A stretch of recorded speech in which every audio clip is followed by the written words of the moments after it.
So we have learned two things, horizontal analysis and vertical analysis, and let us see how it goes when we apply this on a company like Colgate-Palmolive. So what we have done is we have downloaded this income statements and balance sheet for Colgate-Palmolive for almost 6 years, 2007, 2008, 9, 10, 11 and 12, and these have been neatly formatted for you. Now what we will kind of look at as an exercise is, let's see how the horizontal analysis comes up for Colgate-Palmolive, and we will also look at vertical analysis for the income statement as well as balance sheet. So this is the data that we have, and all data that is there is dollars and million except for the per share data. So if we have to kind of make the horizontal analysis, the first year that we need to start with will be December 2008, because we are doing a year over year comparison when we are talking about horizontal analysis. So we'll start with this.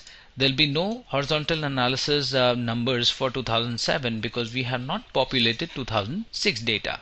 So let us do horizontal analysis for years from 2008 onwards. So this would be for net sales, this will be sales increase. So here the increase in sales is 15330 minus 13790, but this gives me an absolute number. So in order to find the increase with respect to the base number, that would be 13790. So what has been the percentage increase as compared to the previous year? So this is what we do. It comes out to be 11.2%. Now let me copy this formula. So instead of drawing all the formulas across, I can actually copy this formula in Excel. It's very easy to use and very intuitive. So all analysts use Excel for doing this. So let me just copy the formula using paste special and do an enter. So I'll just remove those unwanted lines where I'm looking at hash divs, and this is it. So we have done horizontal analysis for Colgate. Let us analyze these numbers and see if we are able to come up with certain questions or analysis. So from 2008 it was 11.2% increase, but 2009 doesn't seem to be a good year. Here we see that the percentage increase was hardly anything. It was 0%. Same goes for the 2010. And we saw a significant increase as compared to 2010. There was a 7.5% increase in 2011 and again went back to 2.1. So looks like top line is not increasing. So it's increasing at a moderated pace. Let's look at the cost of sales. So cost of sales increased by 10.9%, then it decreased, which in fact shows a positive thing. Likewise, cost of sales has pretty much remained constant as compared to 2011. So gross profits look like have decreased over a period of time. So I'm talking about the growth rate decrease. So earlier it was 11.3% as growth rate. Now it was 4.4% in 2009. It comes down to 3.6%. So we can do a lot of analysis like this and see whether it is making sense. So whenever analysts talk about this, they mention these terms like YOY growth rate. So net income increased by 1.7% YOY. So this would be a growth rate analysis for 2012. So this is horizontal analysis. Pretty much this gives you more questions than answers. So you're able to understand this company at one snapshot, how this company has done in terms of its growth rate, and it throws you certain questions. Question could be that why this other income has substantially gone down, why this top line is not increasing. So this was horizontal analysis. Let us now move forward and look at vertical analysis on the income statement. So I've prepared the draft or the infrastructure for the same for calculating these ratios. So here we can actually start from 2007, because during vertical analysis what we require is all individual line items needs to be divided by net sales. So let's do that and see what it comes. So this is net sales divided by net sales for the first item. So I'll be using some absolute references so that I can copy and paste this formula across and calculate this ratio.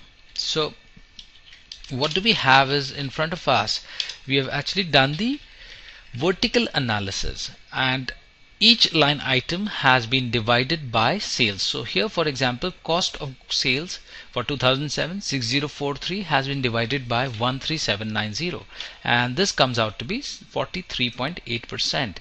Likewise, gross profit is 56.2%. So we've done this for not only 2007, but we have also done this for all years across.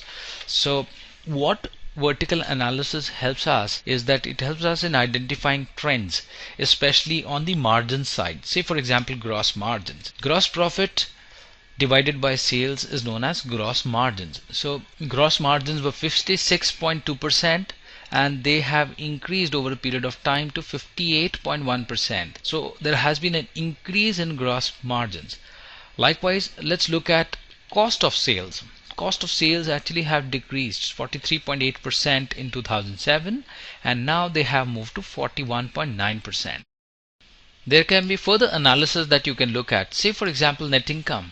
Net income margins, which is defined as net income divided by sales, has increased from 12.6% here to 14.7%. So a first question that you may ask is, what has happened? So this is actually giving us questions. Why gross profits have increased? Now, answer could be that you have cost of sales that have decreased. So you may want to investigate why there was a decrease in